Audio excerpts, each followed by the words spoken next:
Welcome back, guys. So we spent all of Module 13 learning about how to work with square roots and cube roots. Now in Module 14, we're going to work on operations. But before we can actually add, subtract, multiply, and divide radical expressions, what we first have to understand is what happens if underneath our radical sign we have a number and or a variable that's not a perfect square or a perfect cube. So today's lesson is all about simplifying radical expressions. So if you look at your PowerPoint, you'll see my first expression is rather simple. It says the square root of 25. And we all know 25 is a perfect square. So we all know square root means what times itself is 25. And we know that that value is 5.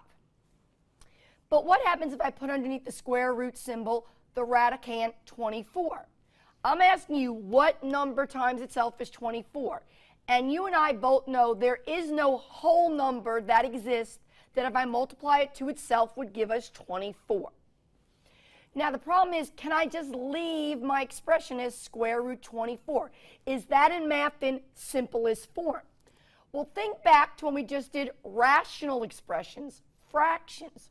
Could you leave a fraction 4/8 as an acceptable answer in mathematics?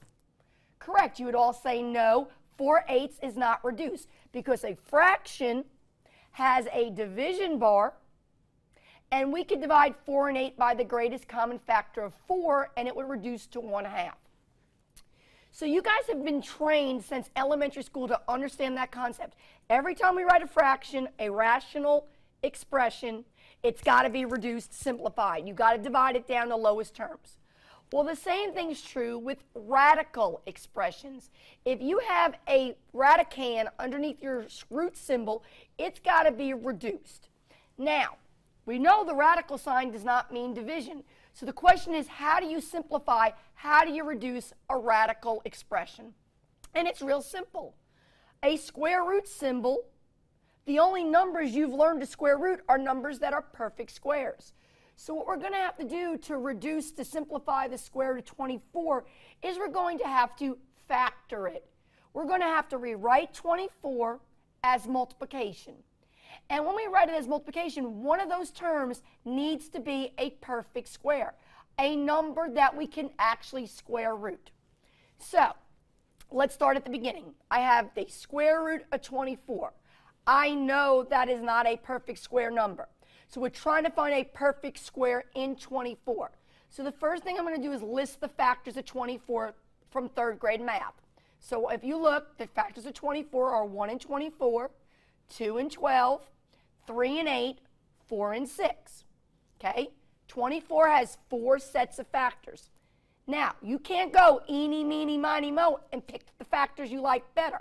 We're looking for a factor that's a perfect square. So if you look at that list, 2 and 12 and 3 and 8 automatically come off.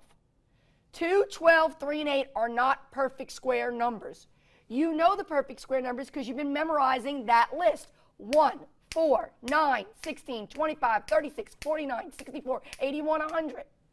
So 2, 12, 3, and 8 are not perfect square numbers. They're useless to us. So we don't want to use those factors. So now we have to decide between 1 and 24 and 4 and 6. Well, the factors 1 and 24, 1 is a perfect square. But if I ask you to square root 1, do you get any lower? No. The square root of 1 is still 1. So we never want to use the factor 1 to reduce a root. So that combination's out. The only choice now left is 4 and 6. So we're going to rewrite the square root of 24 as the square root of 4 times the square root of 6. And when we rewrite it as those two factors, now we can square root one of them. We all know 4 is a perfect square. The square root of 4 is 2. So a 2 would come out. Now, can you square root 6? No. 6 is not a perfect square. 6 does not have a perfect square in it. So we'd have to leave that 6 inside the radical symbol because we cannot reduce it. So we would rewrite the square root of 24 as the whole number 2 times the square root of 6, which is written in math as 2 square roots of 6. So if we had a calculator out and you typed in your calculator square root of 24, it would spit out a long decimal that doesn't end. If you typed in your calculator 2 times square root of 6, it would spit out the same long decimal that doesn't end. So those two statements are equivalent. But 2 square roots of 6 is in lowest terms. And that's how you reduce a root. If we're dealing with square roots, you find the biggest perfect square that's in that number, that's a factor of that number, and then you square root it.